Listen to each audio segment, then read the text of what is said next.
I had a plan. It was not a bad plan either. It was a plan, since it's Halloween, to do a video on Hocus Pocus, the legendary movie that has wound its way into so many hearts, with so many great actresses and such great writing in it. And it makes sense, why would? But here's the problem. Everybody else had the exact same intention. So here on YouTube, with Halloween, you are literally going to see a lot of Hocus Pocus videos running around.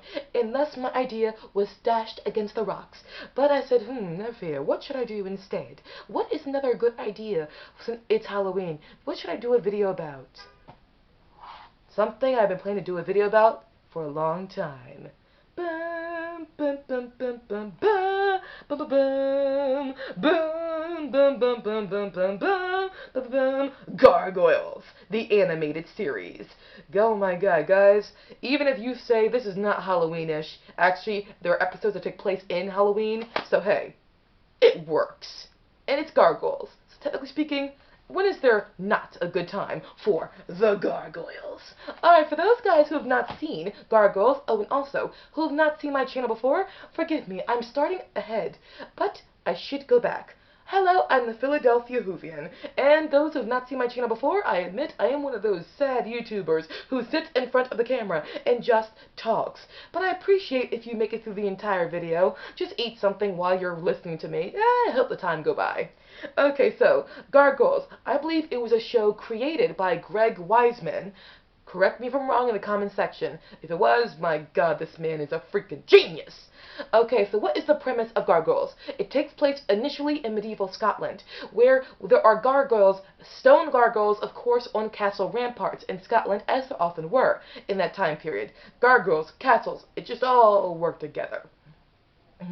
Well, there are Vikings who are sieging this castle, trying to conquer it, invade, etc. and so forth. But of course, this legend going around. Wait a minute. We should not do this at nightfall, because the legend says that these gargoyles come alive at night. Well, the Vikings storm the castle anyway, and I believe the head Viking is played by, unless I'm mistaken, legendary, talented, insanely amazing voice actor Clancy Brown. And that would make sense if it is, because Clancy Brown, now that's a man with a voice made for animation. So the Vikings are storming the castle, and right as the lead Viking gets to the rampart where there's a gargoyle, the sun goes down, the gargoyles wake up from out of stone, and they begin defending their castle, and the lead actor is played by another incredibly talented voice actor, or fantastic actor all around, like Clancy, Keith David. If you think you've never heard of Keith David, believe me, you've heard Keith David's voice. This man has a legendary voice like Clancy's. So, moving on. So, the gargoyles protect the castle, and the Vikings flee.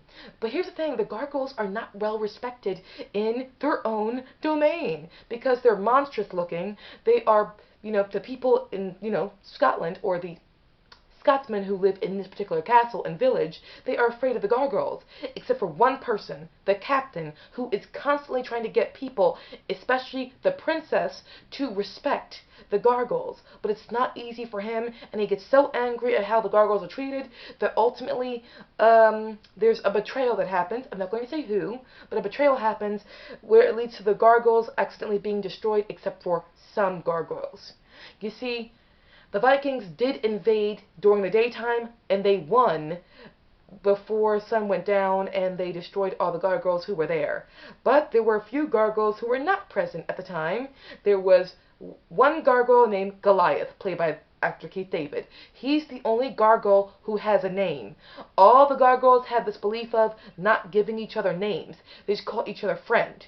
The only reason Goliath has a name is because the humans named him Goliath due to his size. Goliath is this uber large, incredibly masculine, powerful gargoyle of a big stature. So they called him Goliath due to how huge he is.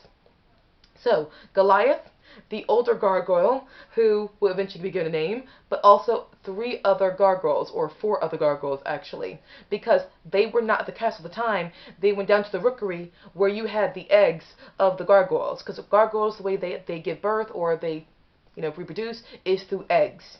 So they were at the rookery at the time when the Vikings stormed the castle, and they were all frozen during the daytime. Goliath and the older gargoyle were chasing down Vikings, and turns out it was a decoy to get them away from the castle. So, actually, all of this was done, and so there were only few gargoyles remain because they weren't at the castle at the time. And Goliath, he was in love with one gargoyle who was constantly trying to defend him, and he thinks she is dead as well. So he goes after the Vikings who have taken capture all of the Scots, who were, pretty much hostages from the victory, and he is successful. But unfortunately, the Magus, who was the princess's right hand, was angry at the gargoyles because he thought that they actually led to the princess being killed. He was wrong, and he cast a spell which turned all the gargoyles into stone. Well, many years later, in 1990s Manhattan, New York, is someone called Xanatos. He's this $1 million corporation man, etc. and so forth, just a millionaire. And he heard about the legend of the gargoyles. And so he went to Scotland, he took the castle, and he brought them all to his big building, placed the castle on top of the building, and placed the gargoyles there. Why? Because the spell says that the spell would only be broken of the gargoyles remaining as stone and sleeping as stone unless the castle rises above the clouds. If the castle rises above the clouds, then the gargoyles will come back to life. Turns out it was true. The gargoyles had been woken up in 1990s Manhattan, New York. So you have a Scottish clan of gargoyles in New York City. And eventually they befriend a cop by the name of Elisa Maza, who is everything you could want in a female heroine. She is literally everything you would desire. By God, she brings power, strength, and courage, diversity, while being a realistic character. But she is the full package. And then, as it turns out, there was more betrayal that ensued, and of course there was a betrayal of a gargoyle. I'm not going to name names, because I want you to enjoy it and watch it for yourselves.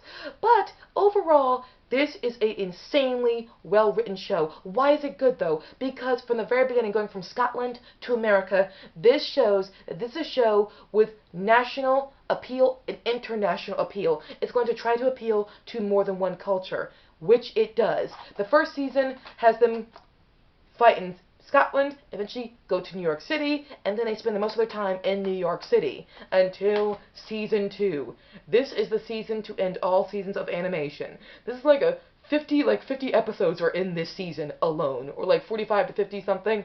Either way, it's a lot of episodes in one season. And this season has Goliath, along with Elisa Maza, and the gargoyle who looks like a dog. His name is Bronx. I'll get to that in a second. And they're traveling around on a boat. They go to Avalon. Yes, Avalon is a real place in this. Think, if there are gargoyles, of course Avalon can exist.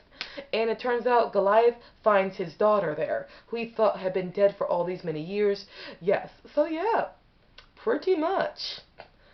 He has a daughter now. And the mists of Avalon on the boat are taking them to all these different locations. I crap you not. I'm going to give you a list of some of the places that the Goliath, Elisa, his daughter Angela, and Bronx go and visit. I crap you not. First, they go to France. Then they also go to England. Then they go to Egypt. Then they go to, literally, another part of Africa. Then they go to Ireland. Then Scotland. Then Norway. Then Guatemala. Literally. They go to so many. Oh yeah, they also go to Australia. Yes, and this is all in each episode. They go to a different location. They also, I believe, go to Japan as well. And eventually they find other gargoyles in other regions of the world. There's even episodes with, Anubis, the African god. There's an episode of that. There's also an episode with Anansi the spider, another African god or deity. There's also a story with Odin. Yes, Odin. There's another story with, the Banshee in Ireland, etc. and so forth, in an Irish legend. My God in heaven. There's also, and I crap you not, those of you who know of A Midsummer Night's Dream, or of fairy tale, lore, there is Oberon, Titania, and Puck. Everything you can imagine, fantasy-wise, was done in Gargoyles. This was a beautifully animated, beautifully written, and fantastically directed and fantastically acted show, which in the 1990s literally encompassed diversity, strong, empowered women, strong, empowered men, in one setting, and it never feels forced. It just feels like good writing with a lot of good morals and principles at the end. The Gargoyles are a nation or a race of people or individuals or creatures, if you will, who believe in protecting wherever they reside. That's the instinct of gargoyles. They stay as a clan and they protect their domicile. They protect the realm that they live in. So the gargoyles, when they're in Scotland, they protect the castle they live in. When in New York, they protect all of New York from threats that are outside of it, but also threats that are inside of New York. Same thing with the English gargoyles. The English gargoyles, they start out protecting against in World War II against the Nazis. Yeah, there's one English gargoyle named Griff who, along with Goliath, helped protect or try to protect, England against, the Nazis or the Germans as they're invading. But then in the 1990s, in the 20th century, he gets brought into the 20th century, and he is protecting foreigners from people in England who would attack them for being foreign. So yes, they protect wherever their domain is from threats that are coming from outside, but also threats that are inside at the same time. It's a fantastically written show. And King Arthur, he also makes an appearance as well in this. Long story short, this has everything you could want in a show, but also it encompasses, again, national pride and international respect and admiration. So many cultures are here represented in the Gargoyles to show we can all be in the same franchise and coexist very well, but also diversity. Oh my God, diversity. This show, Gargoyles, did it right. It shows how if you want a show that's diverse, don't stand around talking about it, just do it, and do it in a way that feels organic, complete, and of a large magnitude that still connects with everyone. Include everyone. That's why I just don't understand 2020, and this is, those who've seen my channel, this is why I admit I will never understand what's going on when it comes to our diversity now, or the problems we're having with diversity in our culture and the idea of strong, empowered women. Because I never remember, being born in the 1980s, I never remember not seeing strong, empowered women on TV and in film, but also with Gargoyles, I saw diversity done right. Everything about it was done perfectly because they knew how to do it back then. So nowadays, when they're talking about diversity, oh, look how diverse we are, I don't think we're taking steps forward. I think we're taking steps backwards because nobody knows how to do diversity correctly because it's forced or it's done out of the vanity project. Greg Weisman did diversity in this show organically because it was just something you did back then. You didn't talk about being diverse, you just knew to do it because it was the right thing to do. Now people got to talk about it, and it's done in a way that feels like, oh, look how diverse we are. Yeah, look how awesome we are. We're the greatest. Are you doing diversity because you care about it, or are you doing it because you know it will make you look good? Are you doing it because you care, or are you doing it because it's vain? And this idea of look at the strong, empowered women we have nowadays. Again, I swear, no women, barely any women who are strong and empowered in recent television nowadays and film are anything as badass as Elisa Maza, or come villain-wise, or as badass as Demona, or as cool as Angela. The women in this are absolutely insanely awesome. And the Gargoyles in this, they represent diversity. They represent what happens when you immediately have a disdain for people because they don't look like you or they're not the same culture as you. It's put into the Gargoyles. And I should explain. Remember I said the Gargoyles don't have names? When they come to New York, they do have names. So you have the Scottish clan, and there's Goliath, but the older gargoyle is named the Hudson, after the Hudson River. And then Brooklyn names himself Brooklyn. There's one gargoyle who's red, he names himself Brooklyn. Another gargoyle who's small and greenish names himself Lexington. And then the gargoyle who looks like a dog is named Bronx. And the blue gargoyle, who's heavier set, he names himself Broadway.